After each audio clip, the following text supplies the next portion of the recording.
By the way, it seems that Paul's only junior had been complaining to others about how poor his leadership was, to the point that he couldn't even consider him a boss. Paul overheard this, and they are currently in the midst of a dispute. He should have known how important it is to take care of your own junior. As for me, I had been offered a position at our overseas headquarters. I had been declining due to the current circumstances and out of consideration for Paul. But I finally decided to take on the opportunity. I'm currently preparing for my transition. I've been causing my father some worry, but we've started practicing video calls so we can keep in touch when I'm abroad. I am content because I'll be able to pursue the job that I have been dreaming of since I was a child. It's time to give it my all. Paul hardly ever helped with household chores, but Michelle didn't mind. When they went out together, Paul always took charge, letting Michelle relax and enjoy herself without any worries.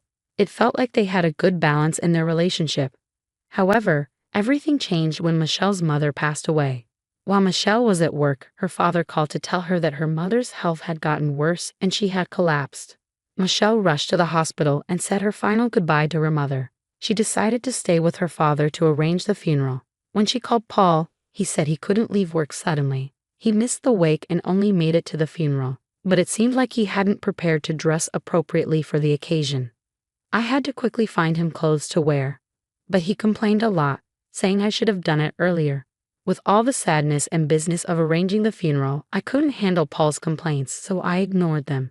But he didn't seem to appreciate that and stayed in a bad mood. Since then, it feels like we've been arguing more in our marriage. It's normal to have disagreements after being married for 3 years, but lately, Paul has been picking fights aggressively. He's always telling me what to do and taking charge. I got tired of it and tried saying no a few times, but he didn't know where things were in the house. So simple tasks took a long time. Plus, he complained while trying to help, making an even bigger mess. Eventually, I realized it's easier if I just do everything myself. I didn't always do everything Paul asked. I handled some things myself to make my life easier. I mentioned preparing for my mom's first death anniversary gathering next week. Okay, I said, and Paul grumbled, oh, I have an important meeting that day. What should I do? I've told you about this gathering well ahead of time. How could he suddenly say he couldn't make it? What? You're not coming. Paul let out a heavy sigh. It's not that, but it'll be hard to leave everything to my subordinates, you know. He seemed pleased with his recent promotion and often talked about his junior team members. I felt like sighing right along with him. Please make arrangements for it, all right? I stressed. It was the day before my mom's first death anniversary gathering. When I returned home from work, Paul was sulking in the living room, drinking beer. Sorry, I'm late. Had to do overtime, he mumbled. I figured he was upset because I was late, delaying dinner. I've been waiting here for an hour, just as I expected. But it's only an hour, right? If he couldn't cook, he could have bought something. I did tell him when I'd be home. He could have taken some initiative. Holding back my frustration, I handed him a takeout box. I thought cooking would take too long, so I got this on my way home. In response, Paul slammed his beer glass on the table. Takeout again.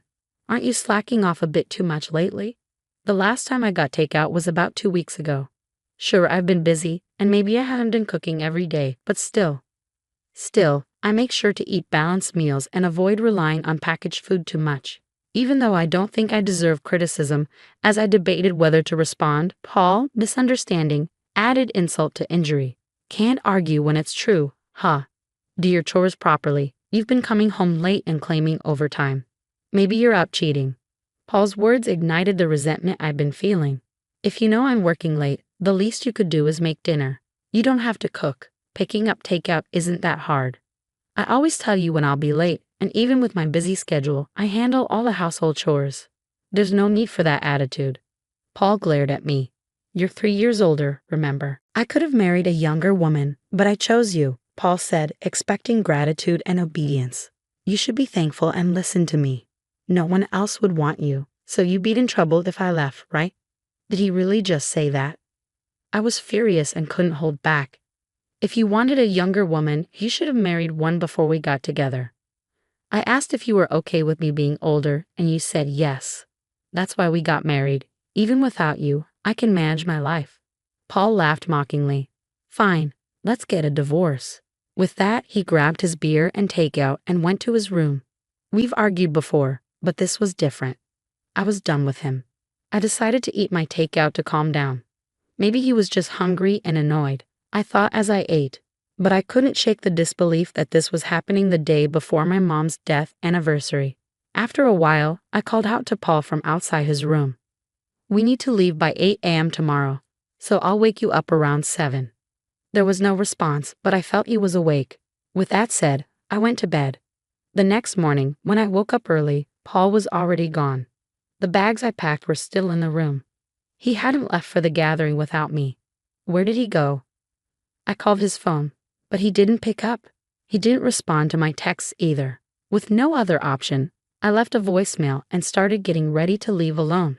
I finally reached Paul while waiting for the train at the station. "I have a meeting. Can't leave it to my juniors," was all he said before the call ended abruptly. I was overwhelmed with a mix of anger and resignation, feeling stunned and bewildered. Before I could dwell on it further, the train arrived, burdened with luggage meant for two. I boarded alone. Upon reaching my father's house, he asked anxiously, "Where's Paul?" Seeing my father's sadness since my mother's passing, I didn't want to add to his worries. Taking a deep breath, I forced a smile and replied, "Sorry, he got called into an important meeting." He was supposed to come, but with his recent promotion, it sounded crucial, so I encouraged him to prioritize it. My father nodded in understanding. "I understand. He's working hard. It's disappointing not to see him, but your mother would understand. Let him know he's always welcome here." His words stung a bit, but I maintained my smile throughout the day. With no word from Paul and the night growing late, I didn't reach out to him either. Planning to stay the night and return home the next day as planned, I saw no need to contact him. Though it felt childish, I thought about making him his favorite dish, hamburgers, tomorrow. With that in mind, I went to bed. The next day, I left my father's house and got home around noon. Before going grocery shopping, I wanted to drop off my bags. As I entered the living room, I saw Paul had left dirty laundry lying around, as usual. I sighed, thinking he still hadn't learned how to use the washing machine, and tossed his laundry in with mine. Taking a break and returning to the living room, I noticed something on the table. As I got closer, I couldn't believe what I saw: divorce papers already signed by him. Why? I stared at the papers in disbelief. Was this his way of asking for a divorce? I grabbed my phone from my bag. It should be Paul's lunch break. I wasn't sure if he'd answer, but to my surprise, he did. As soon as I called, I asked, "What's the meaning of these divorce papers?" Paul laughed and replied, "What's there to question? It's exactly what it seems. I don't want an older wife who won't handle household chores. That's why I want a divorce. If we split, I can find a younger wife. After all, a wife is like a status symbol, right? I can't boast about you because you're older. It's tough when my team asks about you, and avoiding the topic isn't easy." I was speechless, unable to respond. "If you want to avoid a divorce, start doing your chores properly. I'll be home as usual today, so make sure to get some beer, all right? If you disagree, take the divorce papers to court. It's your call." With that, he hung up, leaving me in shock, unable to utter a word.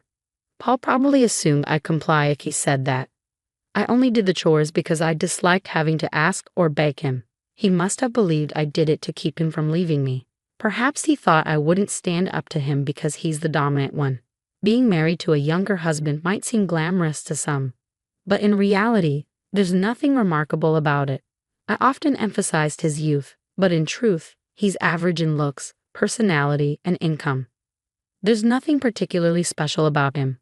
Labeling him as younger was simply convenient. When we married, I worried about the age gap, but now that we're both in our 30s and he's just 3 years younger, it doesn't seem significant. If there were a larger age difference between us, perhaps I feel differently. It's disheartening to constantly be labeled as the older wife when we're practically the same age.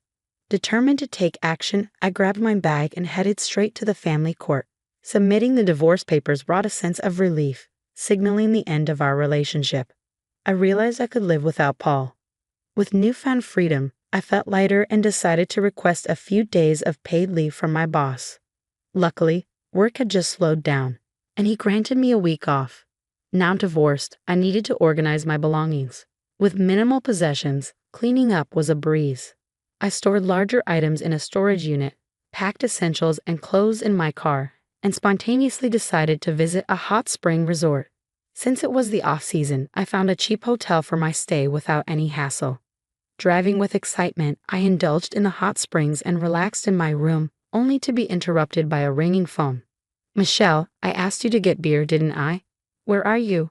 It was Paul's usual time to return home. I chuckled, recalling his words. "I'm at a hot spring resort." "What? A hot spring resort? Why? What's going on? Didn't you say to file the divorce papers if I didn't agree with you?" I pictured my ex-husband flustered, and my laughter grew. "Wait, did you really file them?" "Yes, I did." "Why?" "It was your suggestion, Paul." "Have you forgotten what you said earlier?" His tone became perturbed. "Wait, are you joking? When you say hot spring resort, do you mean some nearby spa? If so, I'll get dinner, so come home soon." I couldn't help but laugh at the sudden, seemingly caring tone as he claimed to be a considerate husband. It took about an hour and a half of driving. There's even an outdoor natural hot spring. It's so relaxing. I hope it doesn't rain tomorrow. Since you're going to get your own dinner, I've already packed my things so you won't have to worry about me coming back. Take care of yourself. Paul begged me to return, but I had no intention of going back. You're the one who initiated the divorce. Have you forgotten? It was obvious you were using divorce as a threat to control me. I told you, I can manage without you. Now that you've divorced your older wife, go find a younger one. Whether you can or not, I don't know." Paul fell silent. "It's none of my business, but you should consider moving out of that apartment too." Finally, Paul spoke again. "Why should I?" His voice was barely audible. "Think about your income. You'll go broke soon if you keep living there. You can't clean, do laundry, or cook. You'll need housekeeping and dining out, right? That costs money. It would be a problem if most of your salary went into rent. You thought you were the provider, but my salary is nearly double yours. You never provided for me. If anything, it was the other way around. Also, you were overconfident just because of one junior. But did you know I have multiple juniors under me and even more under them?"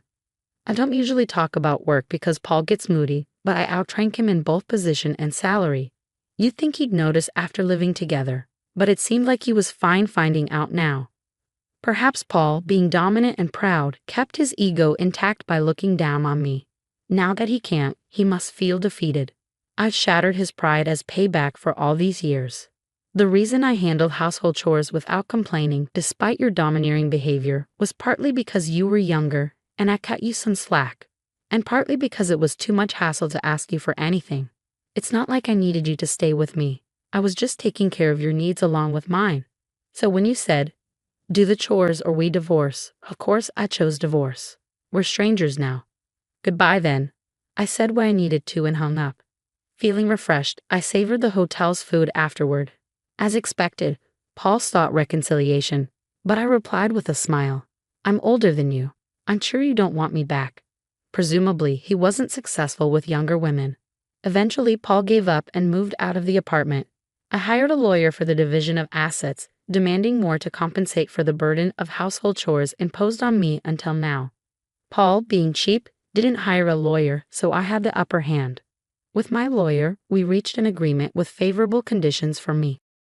By the way, it seems Paul's only junior had been complaining to others about his poor leadership, to the extent that he couldn't even see him as a boss. Paul overheard this, and they're currently in dispute. He should have realized how crucial it is to support your own junior. As for me, I've been offered a position at our overseas headquarters. I initially declined due to the current circumstances and out of consideration for Paul. But I finally decided to seize the opportunity. I'm now preparing for my transition. Though I've caused my father some worry, we've started practicing video calls to stay connected when I'm abroad. I'm content knowing I'll be pursuing the job I've dreamt of since childhood. It's time to give it my all.